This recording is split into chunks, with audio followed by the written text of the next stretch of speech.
Hello, ce matin on va démonter cette chaudière voilà, qui a rendu de bons et loyaux services et on va la remplacer par une pompe à chaleur Mitsubishi.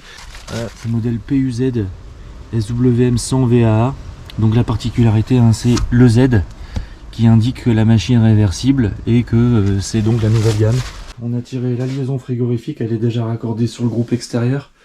Elle vient jusqu'à l'endroit où on va brancher l'unité intérieure. Les liaisons électriques ont été tirées. C'est parti pour le démontage de la chaudière. Ça commence par la vidange du circuit de chauffage qui a déjà été désemboué, radiateur par radiateur. On a envoyé un mélange d'eau et d'air comprimé afin de nettoyer complètement le réseau et d'enlever tout ce qui est collé aux parois des radiateurs, qui est un petit peu sédimenté dans le fond, etc.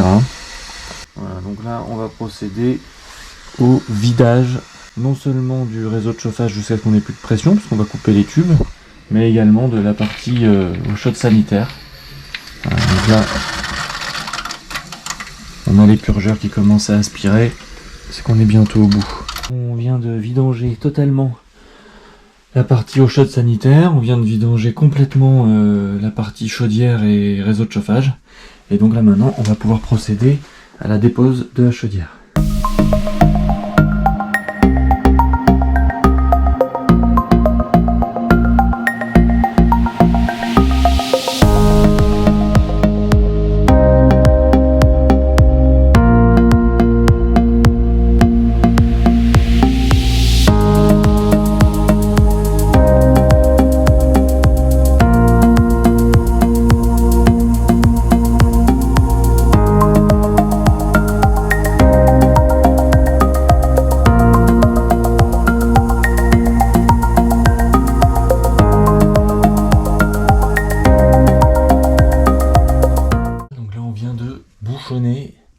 Le tube gaz avec un bouchon laiton, bouchon spécial, comme ça la ligne gaz est neutralisée.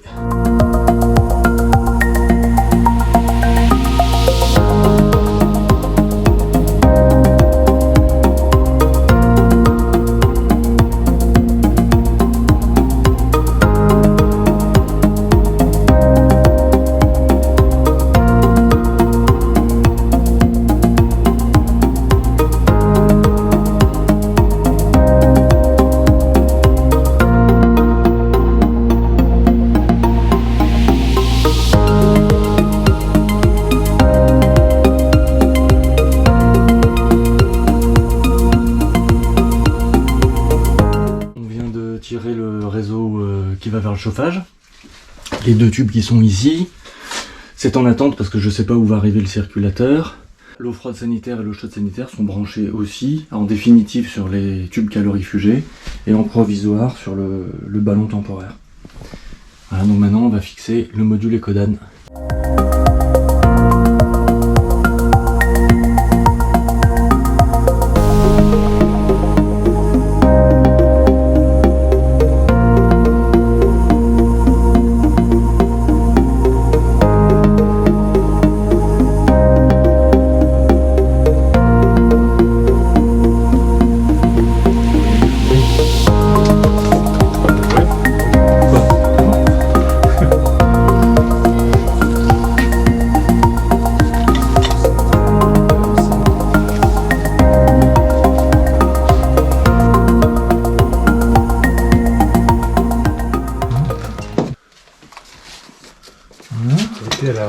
À la côte à l'os. Côte à l'os, ouais. Et là, on est ici. Peu de choses près. Alors là, la côte, elle est à gauche aussi. Hein. Ah non, elle est à la droite.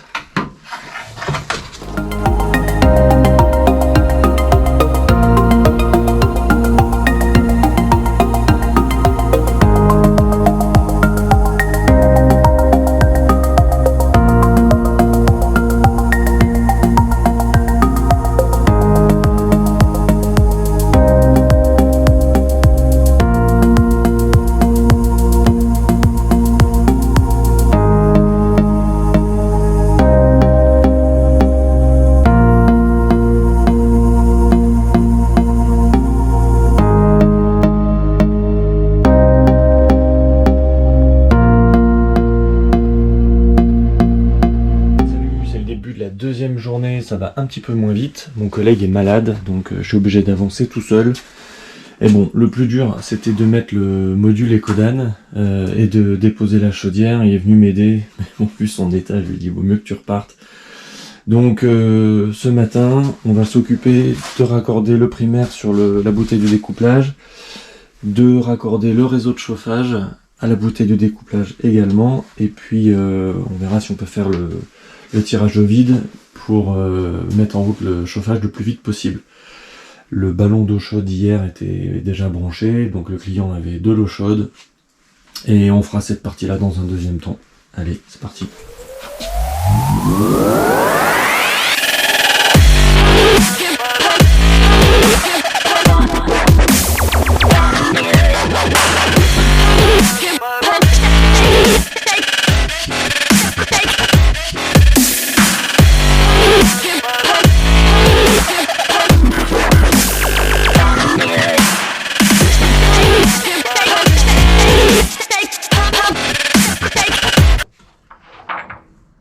Réfléchisse bien. On est quel jour? Mercredi. Ouais, c'est début de la troisième journée. Laurent est revenu. Ça va mieux, Laurent? Oui. Ok, super. Donc là, ce matin, on va terminer le ballon d'eau chaude sanitaire qui est séparé sur cette installation. On a déjà commencé à l'équiper. On va terminer. Et ensuite, on va l'installer. Mais on va pouvoir mettre en route la partie chauffage, puisque hier soir, j'ai terminé le réseau de chauffage. Pour le remplissage du circuit, on va se débrouiller, on va brancher un flexible. Il me reste plus qu'à mettre les sondes, à configurer la machine, et puis on va pouvoir déjà lancer le chauffage.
On n'ira plus jamais le chercher. Jamais. Quatrième et dernier jour d'installation. Voilà, vue d'ensemble sur cette installation de pompe à chaleur RO avec eau chaude sanitaire déportée. Donc au lieu d'avoir une tour ici dans laquelle l'eau chaude sanitaire est stockée, on a cette bouteille qui permet de stocker l'eau chaude qui est donc réchauffée par la pompe à chaleur via une vanne 3 voies directionnelle ici. Donc c'est la différence avec une installation habituelle où tout est intégré. Donc on va regarder vite fait comment est-ce que ça fonctionne. Le module Ecodan qui récupère donc la chaleur qui vient du module extérieur. Départ et retour de la boucle principale ici qui vient alimenter la bouteille de découplage. La différence par rapport à d'habitude, c'est qu'on a une vanne 3 voies qui va diriger donc le flux soit vers la bouteille de découplage pour alimenter le réseau de chauffage, ici, comme d'habitude, avec notre circulateur, notre vanne d'équilibrage là-haut, la soupape de pression différentielle, ça change pas.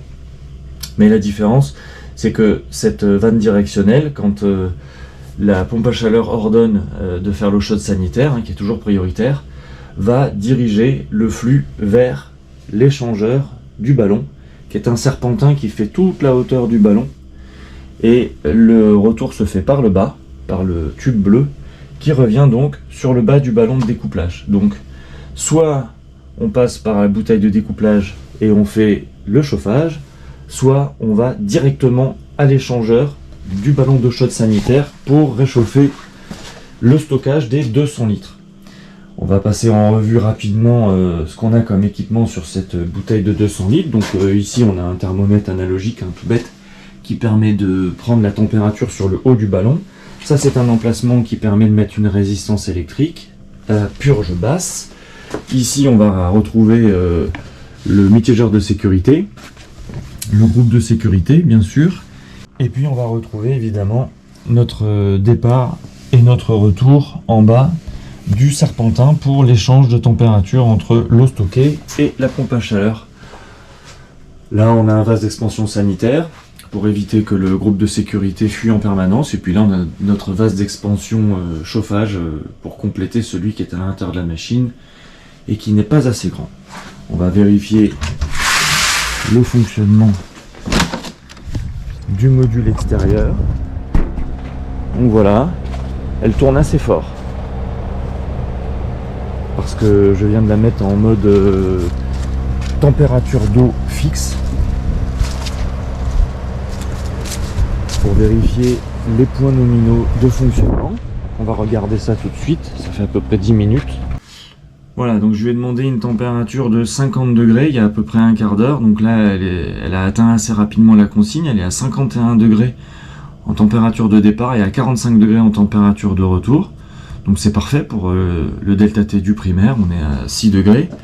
Et puis pour le delta T du secondaire, c'est-à-dire sur le réseau de chauffage, on est à 49 degrés au départ et 37 degrés au retour, ce qui est parfaitement dans la moyenne également, puisqu'on va chercher à avoir entre 10 et 15 degrés. Le circulateur nous indique une hauteur manométrique de 1,8 m et un débit de 0,6 m3, qu'on va retrouver donc sur la vanne d'équilibrage ici, qui nous indique 10 litres minute.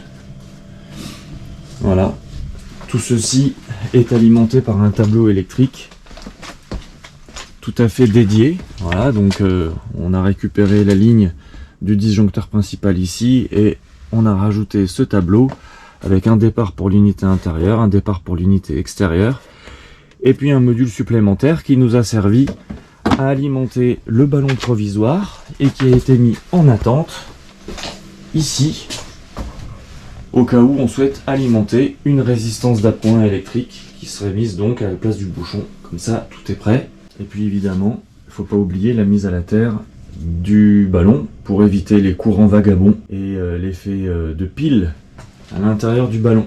N'oubliez pas de liker, n'oubliez pas de vous abonner. Je vous dis à bientôt. Salut!